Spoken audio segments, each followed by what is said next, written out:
तो भैया वृंदावन में श्री राधा वल्लभ लाल जी विराजमान है गए। कहां विराजमान भय? मदन टेर। मदन टेर ऊंची ठौर, वहां श्री राधा वल्लभ लाल जी विराजते। अच्छा महाराज जी, एक बड़ी अद्भुत बात, मंदिर नहीं था तो कुंज में विराजते थे ठाकुर जी। और वृंदावन की कुंज बाकी के सब अन्य क्षेत्रों की कुंज से विलग इसलिए हैं, वो सजीव दिखाई देती हैं। मतलब जैसी ऋतु हो जाती है वैसी कुंज बन जाती है। कभी अगर उन्माद वर्षा होने लग जाए तो कुंज इतनी सघन हो जाती कि एक बिंदु भी राधा वल्लभ जी के ऊपर नहीं आ सकती। कभी यदि सुंदर व्यार बहने लग जाती तो कुंज बीच बीच बीच बीच में से ऐसी खुल जाती कि वो सुंदर सुंदर सौंधी हवा श्री राधा वल्लभ जी को लगने लगे। कुंज यदि कभी बहुत गर्मी हो जाती तो ऐसी ढक करके सुंदर सुंदर पुष्पों को श्री राधा वल्लभ जी की तरफ मुख करके प्रकट कर देती, मानो उनको शीत का अनुभव हो। भयंकर सर्दी हो जाती तो ऐसी कस करके एक दूसरे से जकड़ करके मानो एक ऐसा कक्ष जैसा बना देती कि शीत हवा की राधा वल्लभ जी को कष्ट नहीं दे। ऐसी कुंज वृंदावन की। मंदिर नहीं था, कुंज में विराजते, वन में ही विराजते थे ठाकुर जी। तो वृंदावन में अब आज श्री हितरवंश महाप्रभु के कुछ वैसे तो अनन्य अनेक शिष्य हुए, अनेक भाव प्रकट हुए, पर कुछ मूल आचार्य जो आपके द्वारा श्री महाप्रभु जी के द्वारा राधा वल्लभ जी के चरणों को आश्रित हुए, उनकी कुछ चर्चा हम सुने। तो वृंदावन में हमने पहले ही बताया कि वन था,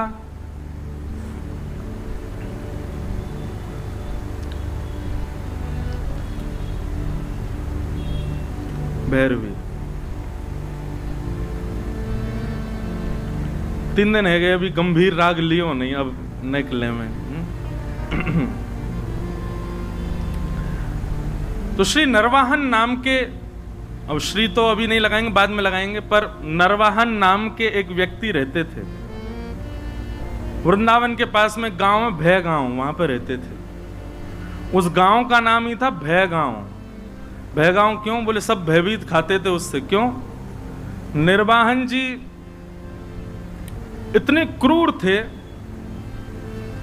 वृंदावन का मूल उद्देश्य पहले वहां के रस को नहीं, वहां की रज को नहीं, वहां श्री यमुना जी इतनी विशाल थी कि व्यापार के लिए लोग बड़े बड़े जहाज लेकर के वहां से आया करते थे। आगरा जाते, आगरा दिल्ली को जोड़ने वाली श्री यमुना जी थी, तो व्यापारी लोगों के लिए मार्ग था। वृंदावन तो महाराज क्या बताएं, अब कहने में थोड़ा आज संकुचित होता, पर डकैतों का गढ़ था। वहां पे सब लूट मार करने वाले बैठे रहते, और जब कभी भी जहाज यमुना जी में होके निकलते तो विशेष रूप से नरवाहन, इसकी पूरी गैंग थी, बड़े महाराज खूब सारे लोग थे। आते जाते जहाजों को अर्धरात्रि में कैसे भी करके और पकड़ लेता और उनसे कर वसूलता। कर तो लेता ही, ऊपर से कुछ ना कुछ लूट मार भी कर लेता। इसलिए सब लोग डरते थे यमुना जी के मार्ग से, दिन दिन में ही निकल जाओ, कहीं रात हो गई तो नरवाहन पकड़ लेगा। ऐसा नरवाहन। तो जब श्री महाप्रभु जी राधा वल्लभ लाल जी को लेकर के वृंदावन में आए तो वर्णन आता है कि आत्मदेव ब्राह्मण जिसकी 2 कन्या थी, उसने खूब धन संपत्ति देकर के भेजा। साज सज्जे, ऐसे सुंदर सुंदर श्रृंगार, ऐसे सुंदर सुंदर सोने चांदी मणि आदि के मुकुट। और फिर ऐसा भी भाव है, जो महाप्रभु जी की प्रथम पत्नी थी रुक्मणी बाई, जिनसे पहले ब्याह हुआ था, रुक्मणी बाई जी और महाप्रभु जी के बड़े प्रथम पुत्र श्री वनचंद्र जी, आप दोनों भी नवरंगी लाल जी की सेवा छोटे बालक को देकर के, गोपीनाथ जी को देकर के, आप भी देवबंद से वृंदावन आ गए थे। महाप्रभु जी ने कहा होगा कि भाई अब यहां सेवा का विस्तार है, आप लोग भी आ जाओ। तो वे भी जब आई तो खूब सारा धन संपन्न लेकर के आई अपने साथ में, धन संपदा। तो वृंदावन के आसपास के गांव में जो ब्रजवासी रहते थे सब आते थे, अरे भैया नयो नयो लाला आयो, नयो नयो ठाकुर जी आयो हमारे वृंदावन में, सब दर्शन करने आते। कैसा समय रहा होगा ना वो। हमने तो अपने बाल्यकाल का भी वृंदावन देखा, तब भी बहुत सुंदर, अभी भी सुंदर है वृंदावन, तो पर अब आधुनिक थोड़ा कर दिया लोगों ने। वृंदावन का अद्भुत आनंद था। तो सब लोग आते दर्शन करने। कुछ ब्रजवासियों के चित्त में चिंता प्रकट हुई और उन्होंने महाप्रभु जी से कहा, भगवान बड़ा सौभाग्य है कि आप वृंदावन में ठाकुर जी को लेके पधारे हो, पर भगवान यहाँ एक नरवाहन नाम का डाकू रहता है। आपके ठाकुर जी इतने साज सज्जे में विराजते हैं, इतनी संपत्ति और इतने सोने चांदी सब आप लेकर के आए हो, हमें तो भय लगता है कि कोई घर तो है नहीं, कुटिया तो है नहीं, मंदिर तो है नहीं, आप ऐसे ही कुंज निकुंजों में ही रहते हो और इतनी सारी संपत्ति आपके साथ में आई है, इतने सोने चांदी हीरे जवाहरात सब आए हैं, कहीं अगर उसने आकर के डकैती डाल दी तो बड़ी दिक्कत हो जाएगी। महाप्रभु जी बोले, तो क्या करें, क्या चाहते हैं आप लोग? और हमारा भाव यह है कि एक बार आप उससे मिल लीजिए, नरवाहन से मिल लीजिए और वहां जाकर के थोड़ा बहुत कुछ दे दीजिएगा उसको, उससे थोड़ी मैत्री जैसी थोड़ा प्रेम भाव हो जाएगा, तो वो कम से कम ठाकुर जी की सामग्रियों को स्पर्श ना करे। अच्छा एक बात सुनिए, आज एक भैया हमसे शिकायत करके गए सुबह, हमसे एक बात बोल के गए कि महाराज जी भागवत की कथा हो, राम कथा हो, तो कभी अगर एक आध मिनट की कथा छूट जाए तो पकड़ में आ जाती है। बोले लेकिन भक्तमाल जी जो आप सुना रहे हैं, एक क्षण की भी छूट जाती तो ऐसा लगता पूरी कथा ही छूट गई। मैंने की तो क्यों छोड़ते हो? बोले मैं नहीं छोड़ता, अगल वाले पीछे वाले फोन चलाते हैं, बात करते हैं, इससे हमारी कथा छूट जाती है। आप कथा में सबको कह दो कि सब लोग अपना फोन बंद रखें, आसपास में बात नहीं करें। मैंने आज कह देंगे, ब्याह नहीं होगा अगले जन्म में, देख लेना फिर। मत करो भैया, बहुत बहुत अंतरंग बड़े सुंदर सुंदर भाव हैं, ऐसे ऐसे भाव जो अनेक ग्रंथों में पढ़ने के बाद भी नहीं मिले आपको। ये सब सुनो भाव से। कैसे हमारा वृंदावन सुसज्जित हुआ, सुनो। आज जिनके दर्शन हम क्षण भर में कर लेते हैं, कितनी श्रम करके आचार्यों ने वृंदावन में उनको विराजमान किया। तो महाप्रभु जी तो अष्टयाम में इतने व्यस्त रहते थे, हम लोग विचार करते हैं 2 समय के भोजन ठाकुर जी को पधराना, उसके लिए भी कितनी योजना बनाते हैं। पर श्री हितरिवंश महाप्रभु जी ने राधा वल्लभ जी को वृंदावन में विराजमान करके अगले दिन से ही अष्टयाम प्रारंभ कर दी। 8 याम सेवा चलती राधा वल्लभ जी की। ये भी विचार नहीं कि मंदिर नहीं है, व्यवस्था नहीं है, रसोई नहीं है, खुले में ही सब व्यवस्थित करके अष्टयाम सेवा हो ठाकुर जी की। ब्रजवासी सब संत भी आ गए, सबने कहा कि बोले नहीं ये निर्णय उचित है, आप नरवाहन से एक बार मिल लीजिए।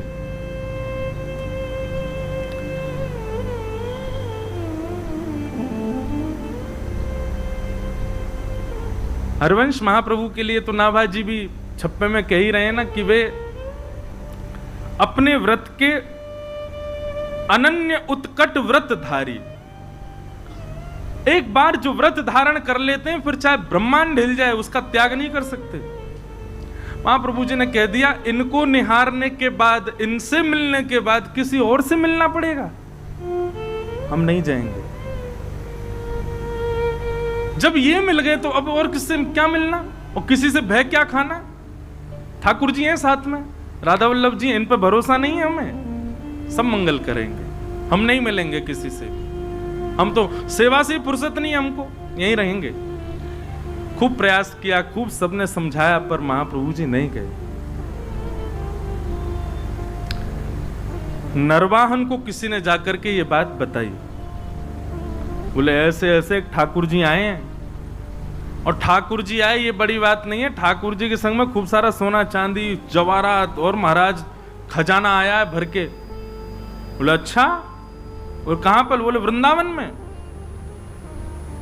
वृंदावन में विराजते हैं। किसी ने यह भी कहा कि जो आचार्य उनको लेकर के आए ठाकुर जी को, उनसे किसी ने प्रस्ताव रखा कि वो आपके पास आके आपसे मिल लें, पर उन्होंने वह भी ठकरा दिया। बोले कि कौन नरवान, हम किसी से नहीं मिलेंगे। अब तो नरवान को चोट लगी। बोले अच्छा, हमसे मिलने से मना कर दिया। बोले हाँ। कहां पर है? बोले ऊंची ठौर, मदन टेर, थोड़े ऊंचा टीला सा था, उस पर विराजते थे ठाकुर जी। कल चलेंगे, हम भी तो देख के आए कैसे ठाकुर जी, कैसे आचार्य।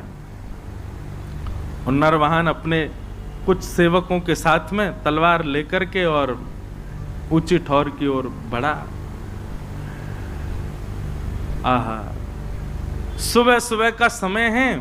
मंगला आरती के पश्चात श्री राधा वल्लभ लाल जी का श्रृंगार करके हितरवंश महाप्रभु आचार्य चरण आसन पर विराजमान सन्मुख बैठ करके श्री ठाकुर जी को पद सुना रहे थे। ठाकुर जी को पद सुना रहे थे।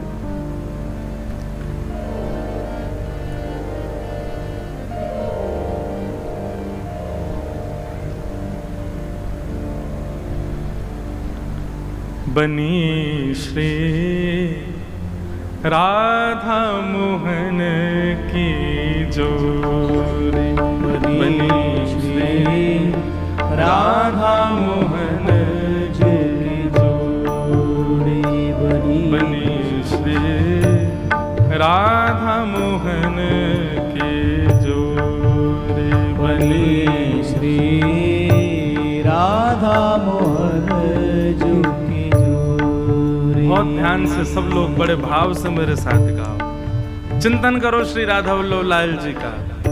हरवंश महाप्रभु गा रहे हैं।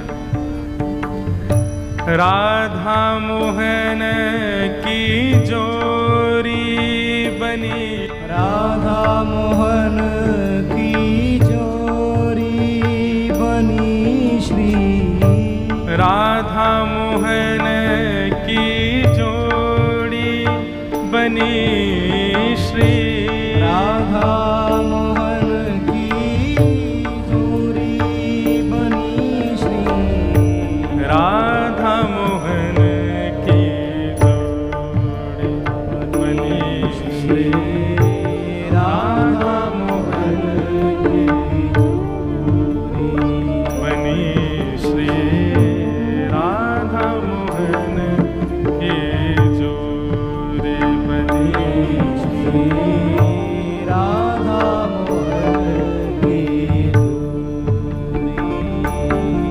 हे इंद्र नीला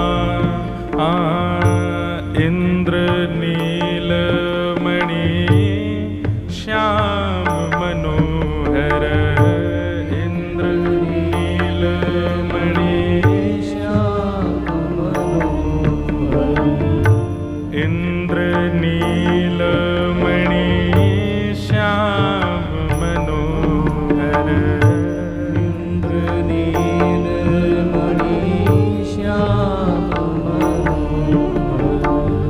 सात कुंभ तनु गोरी, सात कुंभ तनु गोरी। आहा, ठाकुर जी कैसे हैं? बोले नीलमणि जैसे चमक रहे हैं ठाकुर जी, जैसे कोई नीलमणि पर प्रकाश जल रहा हो, ऐसे ठाकुर जी जल रहे हैं। बोले प्रकाश किसका डल रहा है? बोले किशोरी जी का ही प्रकाश पड़ रहा है। सात कुंभ तनु गोरी, सात कुंभ तनु गोरी, भाल विशाल तिलक हरि कामिनी, भाल विशाल तिलक हरि कामिनी, भाल विशाल तिलक हरि कामिनी, भाल विशाल तिलक हरि कामिनी। चिकुर चंद्र बिच बिचरोरी, त्रिपुर चंद्र बिचरोरी, हाँ बनी राधा के जोरी, बनी श्री राधा के जोरी, बनी श्री राधा मोहन के जोरी, श्री राधा श्री राधा वल्लभ लाल की जय।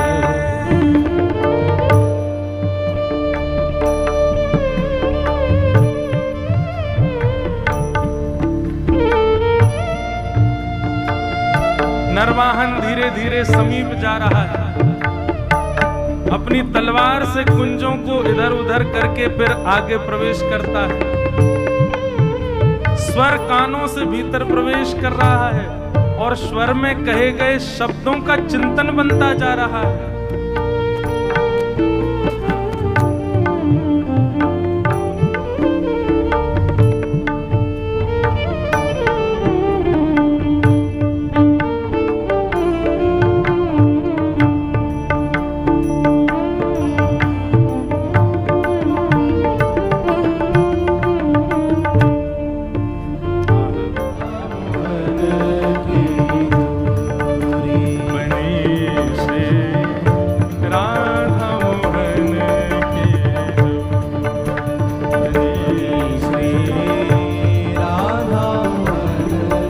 जय श्री हित हरिवंश रसिक राधा पति।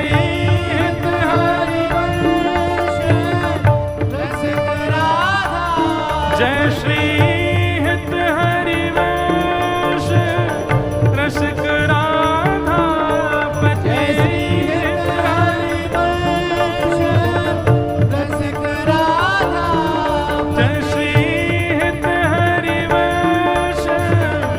रसिक राधा पति। जय श्री हित हरिवंश रसिक राधा पति। सूरत रंग में मोरी, सूरत रंग में मोरी, बनी श्री राधा मोहन के बनी श्री राधा मोहन के जोरी। बनी श्री राधा मोहन बनी श्री राधा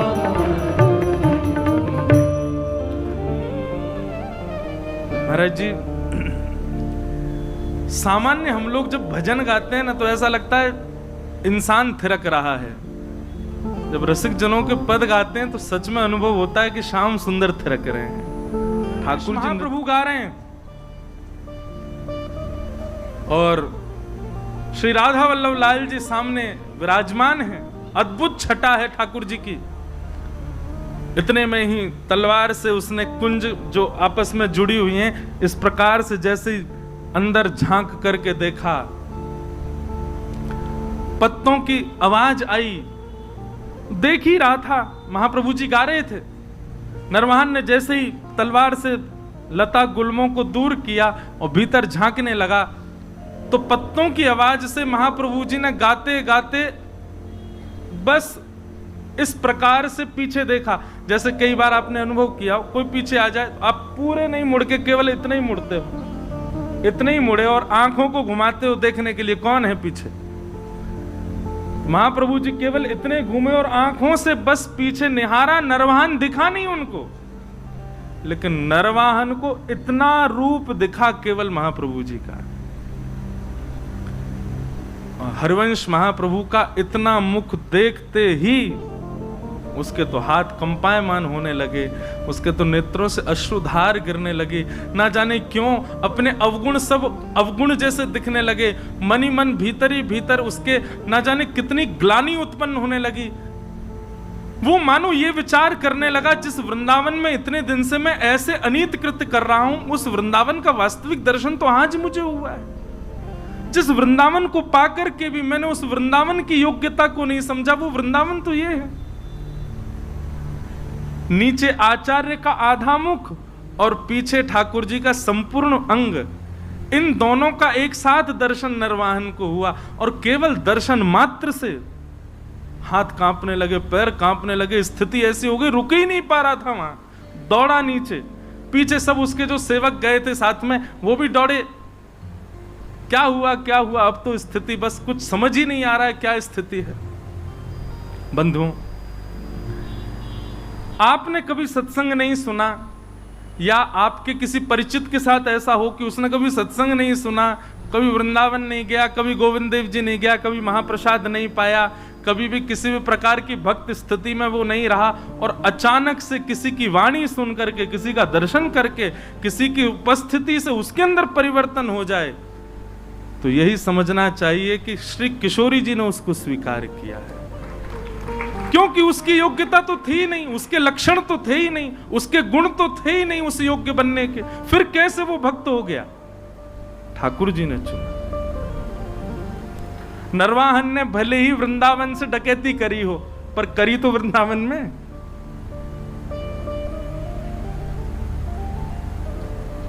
अब तो नरवाहन की स्थिति ये हो गई, तलवार वलवार तो सब दूर फेंक दी, विशाल स्वरूप था उसका। स्वरूप का वर्णन करते हैं कि देखते डर जाए आदमी, इतना खतरनाक था नरवाहन। लेकिन ऐसा दीन हो गया, अभी तक वो महाप्रभु जी से चर्चा भी नहीं हुई, कुछ सुना नहीं उसने, अगले क्षण से ही उसकी स्थिति ऐसी दीन बन गया। प्राण हरिवंश, जीवन हरिवंश, नित्य हरिवंश, हरिवंश हरिवंश हरिवंश हरिवंश, बस यही गाता रहता और लता कुंजों में पड़े पड़े रुदन करता रहता, अपने आप को कोसता।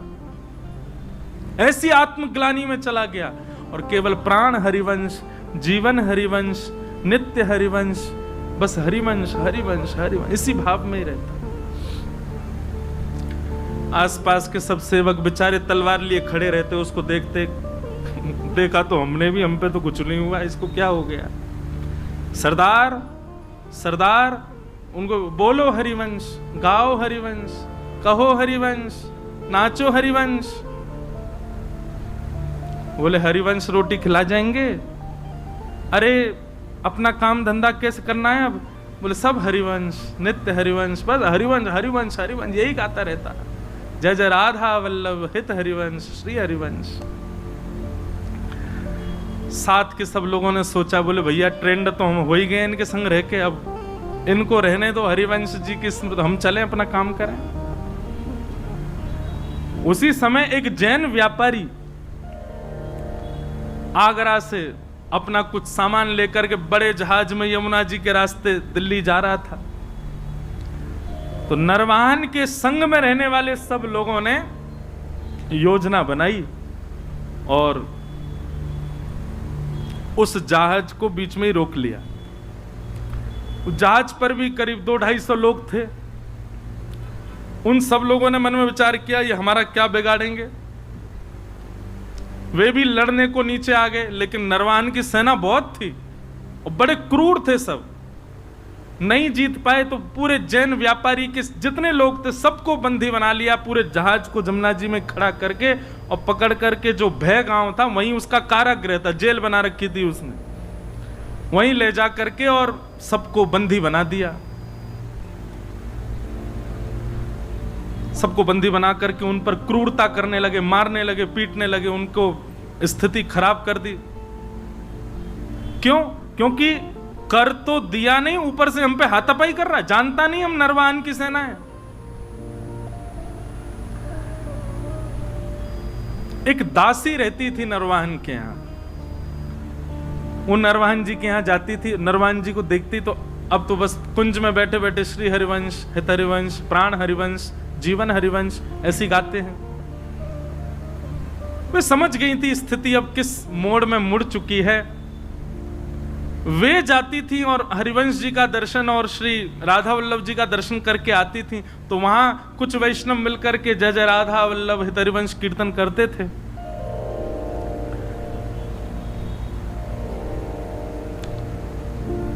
भय गांव में जिस कारागृह में सबको बंदी बनाया हुआ था, दासी वहां गई और वहां जाकर के देखा वो जैन व्यापारी बेचारा रो रहा था, मेरे छोटे छोटे बच्चे हैं, मेरा परिवार है, मैं तुमको कर दे दिया, सब ले लो, मेरा जहाज भी अपने पास रख लो, मुझे मुक्त कर दो। लेकिन वे लोग तो इतने क्रूर, तूने हम पे हमला किया क्यों?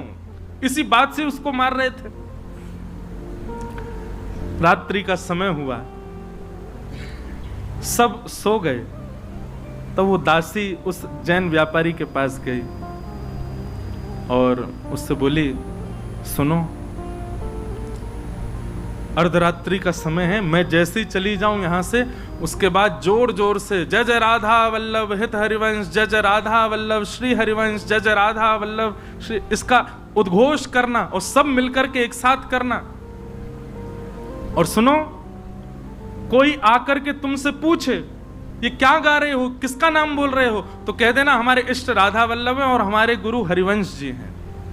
और ध्यान रहे, जितनी ताकत तुम्हारे पास है उतनी ताकत से गाना। उसकी योजना ये थी कि आवाज नरवाहन को सुनाई दे। कारागृह में बंदी बने हुए जो सब व्यापारी थे, उस दासी के जाति सब चिल्लाने लगे, जय जय राधा वल्लभ हित हरिवंश, जय जय राधा वल्लभ श्री हरिवंश, जय जय राधा वल्लभ हित हरिवंश। आहा, ये स्वर सुनते ही मानो नरवाहन की स्थिति तो ऐसी हो गई कि जैसे प्यासे को जल पिला दिया हो, भूखे को पानी पिला दिया हो, जिसको नींद आ रही है उसको बिस्तर दे दिया हो, जिसको अत्यंत सुख की कामना हो, जिस सुख की कामना हो वो सुख दे दिया हो। नरवाहन तो आनंदित हो गए, आनंदित होकर के उठ करके ढूंढने लगे कहां से आ रहा है स्वर। सुनते सुनते जैसे पहुंचो, अपने ही कारागृह में पहुंच गए। कारागृह के भीतर जाकर के देखा तो सब बंदी बने हुए हैं, वही गा रहे हैं, जय जय राधा वल्लभ हित हरिवंश, जय जय राधा वल्लभ श्री हरिवंश। नरवाहन ने जाकर, अरे भैया सुनो, कौन हो तुम लोग और ये क्या गा रहे हो? बोले महाराज, ये राधा वल्लभ जी जो हैं ये हमारे इष्ट हैं और ये हरिवंश जी जो हैं ये हमारे गुरु हैं। जैसे सुना कि हित हरिवंश उनके गुरु हैं, नरवाहन की तो स्थिति, हाथ पांव कांपने लगे। जिन गुरुदेव की मैं आज एक झलक देख करके मेरी स्थिति हो गई, ये उनके साक्षात शिष्य हैं, मेरे गुरु भाई हैं और ये मेरे यहां कारागृह में बंदी। तुरंत बुलाया, बोलो खोलो, अभी चरण पढ़ो, इनके चरणों में दंडवत प्रणाम करो। अपने सारे जो भी उसके सहपाठी सबको बोला इनके चरणों में प्रणाम करो। सबने दंडवत प्रणाम किया। नरवाहन तो महाराज लेट करके उनके चरणों को अंक में भर के रुदन करने लगे। बोले भगवान, आप मेरे गुरु भाई हैं, मेरे लोगों ने आपको प्रताड़ित किया, उसके लिए मुझे क्षमा कर दो। मुझे बस ऐसी प्रार्थना है कि श्री राधा वल्लभ लाल जी, श्री गुरुदेव भगवान मुझे स्वीकार कर लें, बस और मुझे कुछ नहीं चाहिए, आप कृपा करो भगवान। और ऐसा कहते हुए उन व्यापारियों को छोड़ दिया। जैन व्यापारी मन में विचार करने लगा, तो कौन है ये राधा वल्लभ, कौन है हित हरिवंश? जानता ही नहीं है, वो मुक्त हो गए उनके नाम से। भाई जिनकी वजह से जीवन मिला, एक बार देख तो चले उनको। पूछते पूछते पहुंच गए ऊंची ठौर, श्री राधा वल्लभ लाल जी का दर्शन किया। पूछने लगे, बोले भगवान वो हरिवंश जी कहाँ हैं? बोले वो वहां बैठे कुंज में। गए, जाकर के प्रणाम किया, सब अपनी बात बताई। मैं तो एक व्यापारी था महाराज, यहाँ से निकल रहा था, लूट लिया लोगों ने। दासी ने रात में आकर के मुझे बताया ऐसा ऐसा गाओ, और पूछें तो कह देना इष्ट राधा वल्लभ गुरु हरिवंश। हमने तो बता दिया। एक तगड़ा सा आदमी, बड़ा विशाल विकराल उसका स्वरूप, महाराज दिल्ली तक लोग कांपते हैं उसके नाम से। हरिवंश महाप्रभु बोले क्या नाम है उसका? बोले नरवाहन। बोले अच्छा नरवाहन, नाम तो जानते थे महाप्रभु जी भी? बोले बड़ा डकैत है। बोले महाराज उसने जैसे ही आपका नाम सुना नतमस्तक हो गया, राधा वल्लभ जी का नाम सुना रुदन करने लगा, चरणों में गिर करके खूब उसने प्रार्थना करी। बस यही कह रहा था कि गुरुदेव भगवान स्वीकार कर लें, राधा वल्लभ जी स्वीकार कर लें। जैसे ये भावना उसकी सुनी महाप्रभु जी ने देखा तो राधा वल्लभ जी की ओर जैसे ही देखा तो राधा वल्लभ जी खड़े तो सीधे थे, देख यहीं रहे थे, बातों को ही सुन रहे थे। और जैसे ही महाप्रभु जी ने देखा उन्होंने तुरंत अपनी नजर सीधी कर ली। महाप्रभु जी समझ गए, ओहो इनको कृपा करनी है। वाह जय जय, बड़ी कृपा आपकी हैं। एक डकैत को ऐसी दृष्टि डाली कि वो पूरा बदल गया, सब उसकी स्वीकार।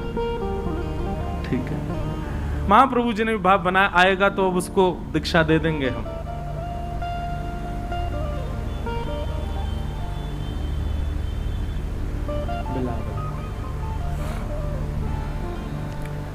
नरवाहन और अच्छा एक मेरी बात सुनिएगा, गुरु सन्निधि में सबसे बड़ा गहना यदि कोई है ना शिष्य का, तो वो है संकोच।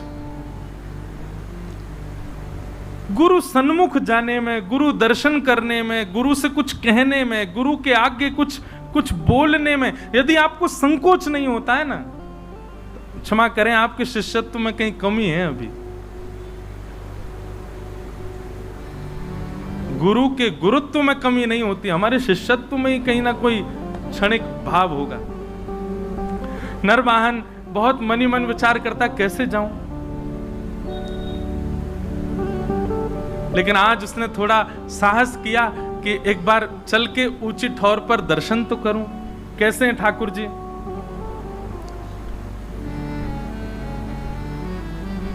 पहुंच गया। जैसे ही गया महाराज, लता कुंजों के बीच में श्री राधा वल्लभ जी का दर्शन किया। राधा वल्लभ जी का दर्शन करके आनंद निमग्न नेत्रों से अविरल अश्रुधार गिरने लगी, आनंदित हो गया। और जैसे ही हितरवंश महाप्रभु सामने आए, उनका दर्शन करके तो जो स्थिति हुई, कई लोगों के मन में आ सकती है भावना कि बताओ आप महाराज जी कथा में ऐसी बात बता रहे हैं, ठाकुर जी को देख करके तो केवल उसको कंपन होता है, आचार्य को देख करके तो वो पूरा ही ऐसे बोले, आप आचार्य को आचार्य प्रधान हैं, क्योंकि आपके लिए वो भगवान और वो केवल आचार्य हैं। पर जिसके साथ ये घटना घट रही है उसके लिए ठाकुर जी भगवान है, ठाकुर जी स्थिर ठाकुर जी हैं, स्थूल ठाकुर जी हैं, पर आचार्य उसके लिए चलते फिरते राधा वल्लभ हैं।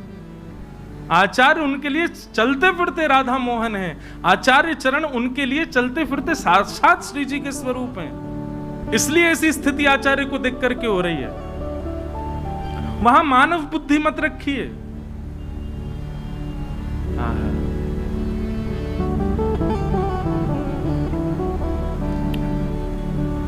हरिवंश महाप्रभु आए, नरवाहन को देखा, देखते ही अपने हृदय से लगा लिया, हृदय से लगाया, हृदय से लगा करके और फिर राधा वल्लभ जी का दर्शन कराया। निहारो इनको, भाव से निहारो। क्या अनुभव हो रहा है नरवाहन? बोले बहुत सुखद अनुभव। बोले ही नहीं पा रहा नरवाहन। राधा वल्लभ जी के सन्मुख विराजमान करके नरवाहन को गुरु मंत्र प्रदान किया, निज मंत्र प्रदान करके उसको दीक्षा प्रदान कर दी।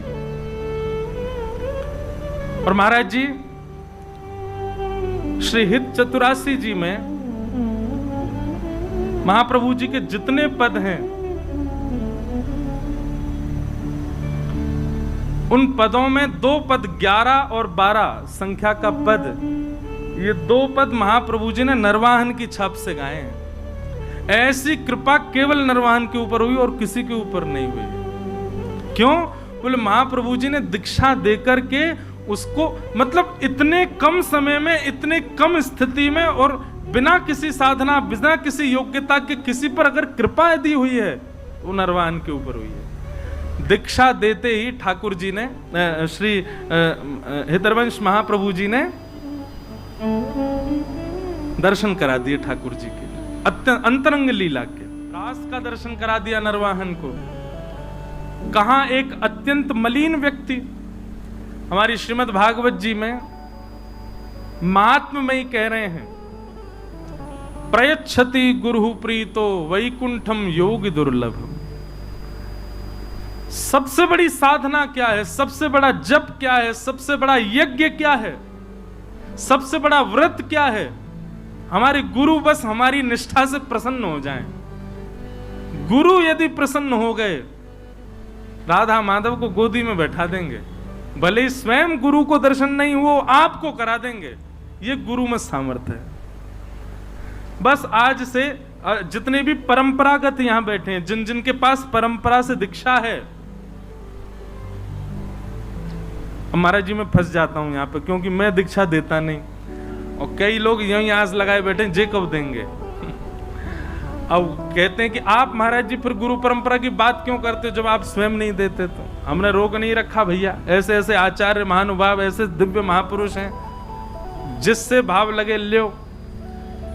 पर जहां भी आपकी दीक्षा हो चुकी है, अब एक ही नियम, एक ही व्रत, एक ही निष्ठा, एक ही आपका भाव है। क्या हमारे प्रिया प्रियतम, हमारे लाडली लाल, ये तो हैं इनके सहित गुरुदेव, इनको प्रसन्न करना है अपनी निष्ठा से। गुरु प्रसन्न दक्षिणा से हो रहे हो, समझ जाना फिर तो गड़बड़ी थी। गुरु दक्षिणा से प्रसन्न होने वाले नहीं, गुरु तो आपकी निष्ठा से, आपके भाव से प्रसन्न होते हैं। और जो दक्षिणा से प्रसन्न हो रहे हैं तो अब क्या कर सकते हो, फंस गए। अब तो ऐसा भी मत सोचना फंस गए, वहां पे यही भाव रखो, चलो दक्षिणा से ही सही, इनको प्रसन्न करो, ये प्रसन्न रहो। कितनी बड़ी बात है कि श्री ऐसे नरवाहन, मैं तो यही सोच सोच के विचार कर रहा हूं कि हम तो बचपन से ही लगे हुए हैं महाराज कछु ना कछु करवे में, तब भी किशोरी जी कृपा कर रही है, नेक ना कर रही। नरवाहन उसने तो कुछ नहीं किया, केवल आचार्य दृष्टि पढ़ने का ये प्रमाण कि उसको साक्षात रास का दर्शन हो गया। और जिसके चित्त में काम विराजमान था, उसके चित्त में साक्षात राधा मोहन लाल विराजमान हो गए। राधा वल्लभ श्री हरिवंश, ऐसे हरिवंश महाप्रभु के ये एक भक्त हुए श्री नरवाहन जी। ऐसी आपकी निष्ठा और उस निष्ठा से आपने ऐसे अनुग्रह किए।